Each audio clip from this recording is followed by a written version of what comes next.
This is Louis, and I didn't actually prepare an introduction to this video, so instead of me introducing myself, we're just going to get right to the advert. And that means me telling you to go to playasia.com using my affiliate link. If you don't want to go to PlayAsia, then go to JList, or go to one of the several fucking affiliate links that I have in the description of this video. I'm in the middle of losing my job, and I'm not in a very good mood, and haven't been for about a week now, but I'm doing this video anyways. Whether you do or don't go to one of these links, it doesn't really affect me. Well, I do actually get money from it if you buy something, but outside of that, it's not really going to be the remedy of my life right now.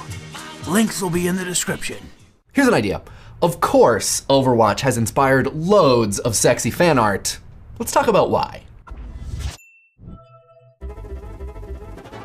This May, Blizzard released Overwatch. It's an online multiplayer team-based first-person shooter where you play as a hero, a former member of a now disbanded international task force called Overwatch, which at one point defended Earth from a robot uprising. As the story goes, after infighting amongst its members and an explosion at the group's headquarters, the UN ordered Overwatch dissolved.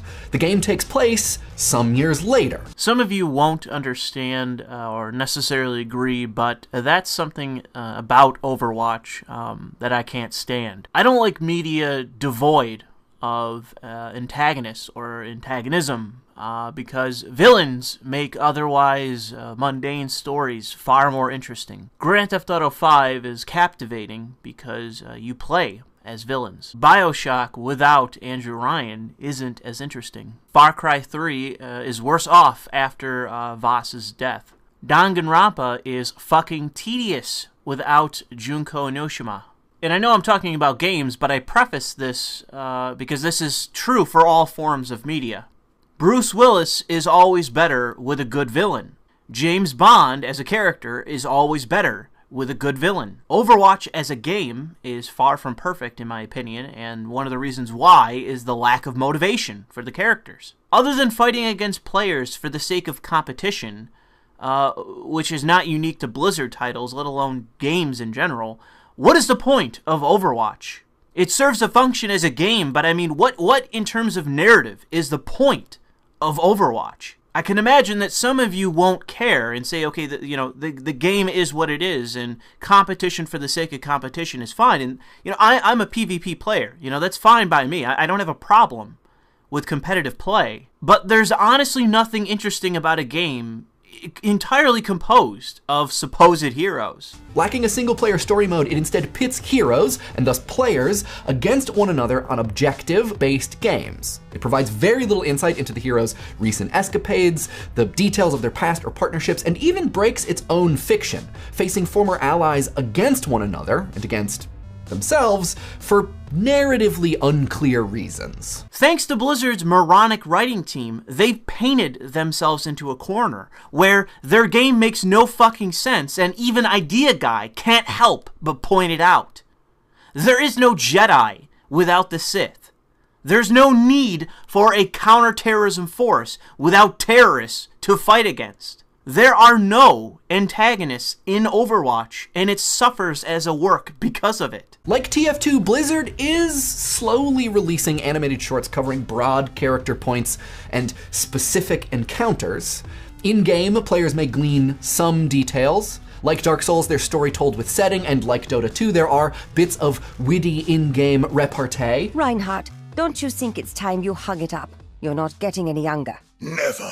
I will fight to my last breath. But even in aggregate, this all provides only a sense of who these heroes are and what they've accomplished and their relationships to one another.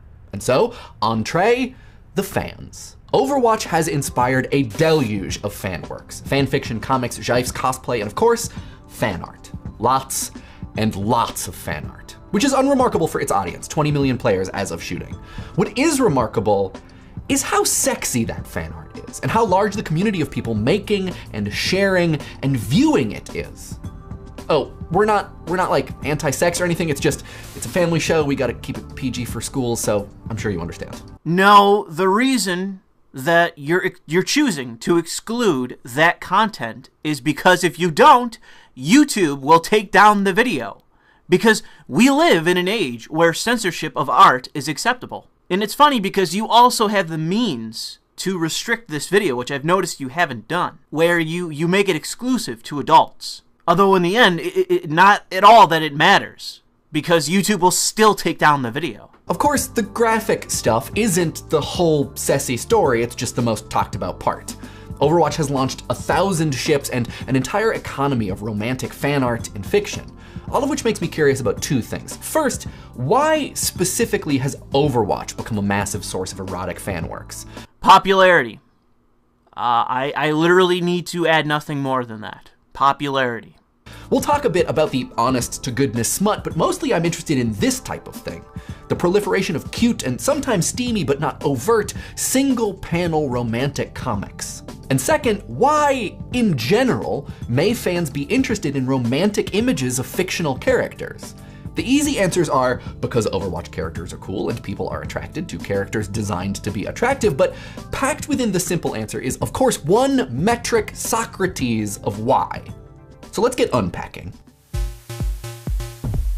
Overwatch's creators have repeatedly emphasized two principles which guided the design of every character, from Ana to Zenyatta: diversity and impact. What's funny is that no one talks about that fact.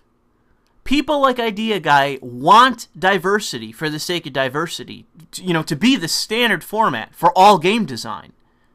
And this game conforms to it, but notice the complaints still roll in. Instead of jumping on Overwatch as an example, propping it up, in terms of success in pushing Bay Area morality, these people instead obsess over the fan art and character design. Blizzard wanted to learn from the responses to their previous games, particularly Warcraft, and with Overwatch they aimed to offer a bunch of play styles, which you can and should see extra credits tackle here, but also body types and identities. Overwatch has heroes of different shapes, sizes, ages, races and backgrounds, abilities, and species.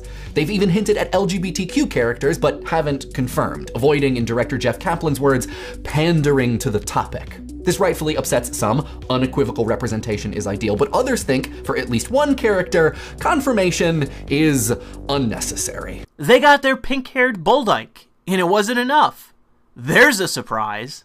Either way, Overwatch's heroes cater to a broad audience, in perhaps more ways than one.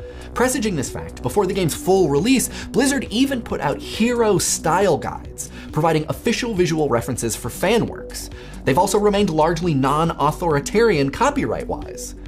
I mean, when enterprising modders extracted character models for use in Source Filmmaker and Gary's Mod to make explicit content, Blizzard wasn't psyched, but for the most part, they've tolerated, if not implicitly encouraged, heroic romance, which Kaplan describes as an inevitable reality of the internet in 2016. Bull fucking shit, Mike. Blizzard has issued notices to artists threatening them with a lawsuit for creating various forms of fan art. And their standard isn't even nudity, but according to them, what crosses the line from teen to mature, according to the rating issued by the ESRB, which is not in any way a defined standard. There is no strict standard to what is a mature rated game. If it's a Japanese game, any nudity is mature or adult only. If it's an American game, a Western game, then you can have full frontal nudity and it's still mature. So the ESRB is not any standard to base any kind of decision making on, but the reason why they're doing it, why it's beneficial for Blizzard to base this on the ESRB is because the ESRB has any sort of legitimacy to it when it shouldn't have. Because there is no strict standard to what the ESRB goes after and what it doesn't. And so there is a vagueness to this, which is what benefits Blizzard. And to be clear, Blizzard is censoring artists using even the likeness of some of their characters that are not in any way unique in their original design. They're not original in terms of, you're going to talk about McCree. McCree is based off of, completely ripped from, a character that does not belong to Blizzard. And so even using the likeness of these characters is not fair to issue these notices, these potential lawsuits. There are artists that fall outside of the boundaries of of their reasoning that are being issued notices to take down their art. So Blizzard has no defense in what they're doing. It's just a massive corporation being malevolent and issuing, potential lawsuits to people, artists that don't deserve it. There is no defense of this. By the way, while I was looking up an article on these takedown notices, I found a fluff piece by Polygon's own Ben Kuchera on Idea Guy's video, the one that I'm talking about here. If my videos started showing up on Polygon, I'd rethink my entire life. But don't let that trouble you, Mike. I'm sure you're on the right side of history. And just as a really brief aside, the SFM thing has more moving parts and perspective than we have time to get into here, so I put some links to the full story in the doobly-doo if you want to check it out. We can challenge Kaplan on that inevitability, I think. Or at least on the idea that Overwatch's romantic attention is mundane. The fact of it, sure, but its scope, not so much. There are properties with a bigger fan base, which are more widely known, with likable characters without nearly as much fusion-powered pining. Does Overwatch's diversity and mostly benevolent powers that be account for all of its horniness? Not entirely, I don't think. In Overwatch, there is an emphasis on finding the hero that suits you, temperament, look, playstyle, but Kaplan and his team have also said the best character in Overwatch is the one that you, the player, have an immediate emotional response to. Beyond creating characters you may like or identify with, Blizzard sought to make heroes you feel drawn to. They are detail designed for a kind of instant emotional investment. Blizzard is aiming for love at first sight. And this is where we get back to their lack of diversity when it comes to motivation. I don't like most of the characters in Overwatch. Okay, that doesn't mean I necessarily hate the game, but because I find the characters in this game to be shallow, motivated by nothing, I therefore find them unappealing. These are characters with no motivation and no depth behind them. There's so little depth to these characters that I don't even know if you could actually classify them as stereotypes. Maybe with a character like McCree, because it's actually based off of another character, but, who is Soldier 76 supposed to be? Even Mercy, who is Mercy supposed to be? I mean, the nationality, it provides most of the substance to the majority, if not all, of these characters. If I were pushed to even be generous on this, Devil Mercy, which is a skin, is one of, if not the only exception of what I mean here. Because just by saying the line, heroes never die for a price, it actually gives her character a motivation beyond altruism. Altruism being a shit motivation in a game entirely composed of heroes. Reference canon only where it's convenient. Writing for Kotaku, Nathan Grayson writes, that midpoint between developed character and blank slate makes Overwatch characters perfect for porn. How coincidental is it that Idea Guy not only attracts citations by scummy journos, but also cites scummy journos? If I was favorably quoting Nazis and was quoted favorably by Nazis, how likely is it that I'm actually not a Nazi? I mean, it's possible, but I'm hearing an awful lot of quacking for someone not to be a duck. We'll save, perhaps for the comment responses, the discussion about what fan art is and is not porn, a term often hastily applied. Grayson was discussing the unequivocally pornographic for what it's worth, but for now, to talk more about how Overwatch's cast has stormed the Eichenwald castle of romance and laid siege to the ramparts of so many hearts, we should unpack our second big why. We've covered some of this before with Korosami. Fans often want the best for characters they like. And also, met with a less than diverse set of characters across all of popular culture, fans who don't see themselves in media they love can address that lack through fan works. Blizzard didn't differentiate while threatening artists with legal action, so I don't even know why you're bothering to feign nuance. Wait, never mind, I think I get it. It'd be great if Zarya were canonically gay, but fans make do shipping her and Mei and writing or drawing about it because, I mean, come on, look at them, they're perfect, they're so happy, they deserve this. Yeah? Fucking quiz!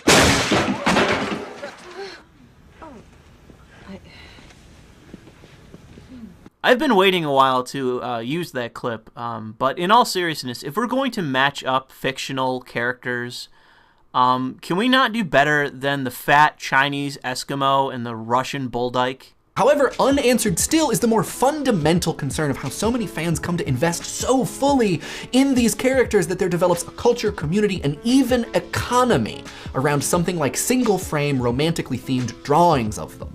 One explanation has to do with affect. Affect has a few definitions, but in general, it's the physical and psychological component of feelings. The distinction is between affect and emotion. Affect is what happens in your body, where emotion is the much more complicated, often culturally structured result. In strictly internet terms, affect is one's feels. And what's interesting is that feels may help us flesh out those charming and mysterious characters.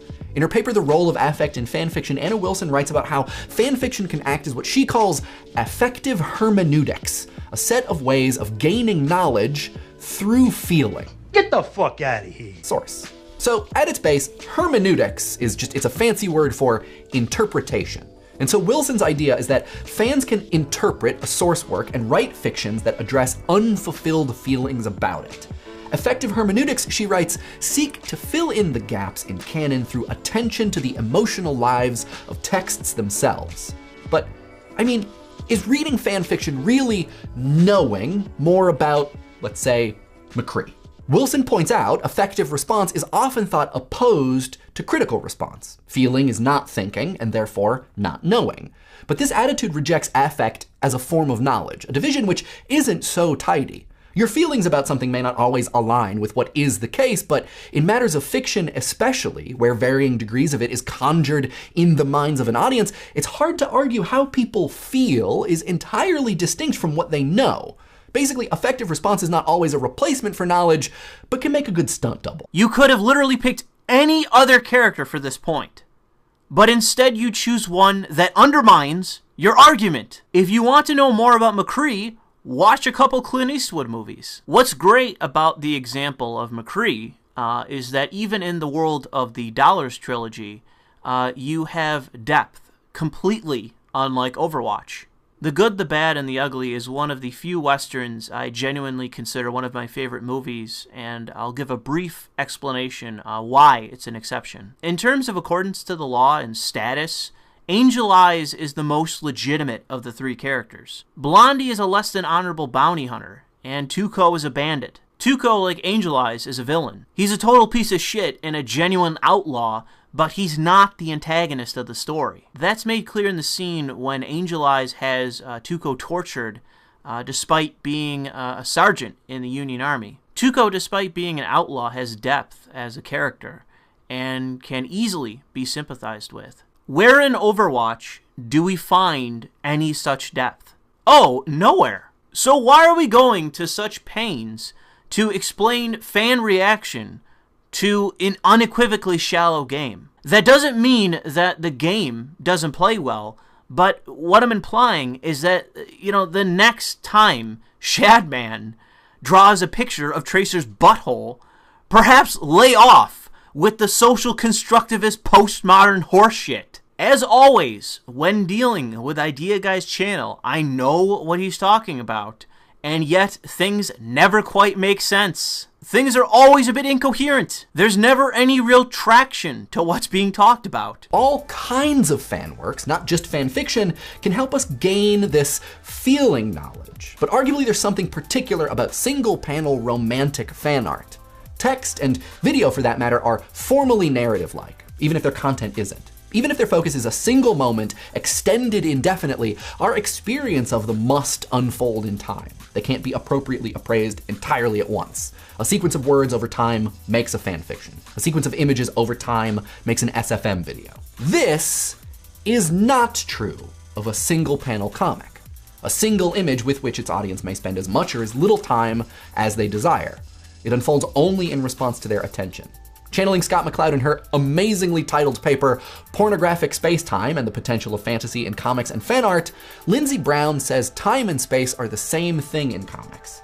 And so if they are romantic or erotic in nature, As a result of the nature of the form, they allow the eye to linger and the reader to remain in an extended state of pleasure far longer than realistically possible. Source. Brown clarifies, though, that the ultimate goal in viewing erotic fan art isn't necessarily pleasure for pleasure's sake, or to satiate that bizarre, aggressive desire to literally consume one's crush, but to achieve a satisfaction that is nearly sublime in its resulting loss of coherence and awareness of the self as self. If you have no idea what he just said, it boils down to escapism without, looking through a Byzantine Marxist lens. I'm not even mad about this video. It's just so fucking pretentious. When you hear professors that study shit like Twilight, this is the exact kind of emotional circle jerk it ends up being. There's no actual data behind this.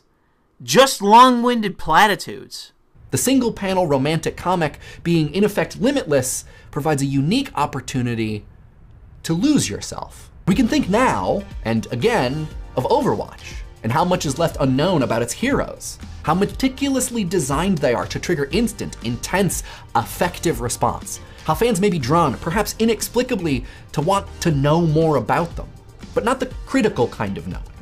And out of that desire is born a kind of effective economy. Fans relying on other fans who possess the talent to produce works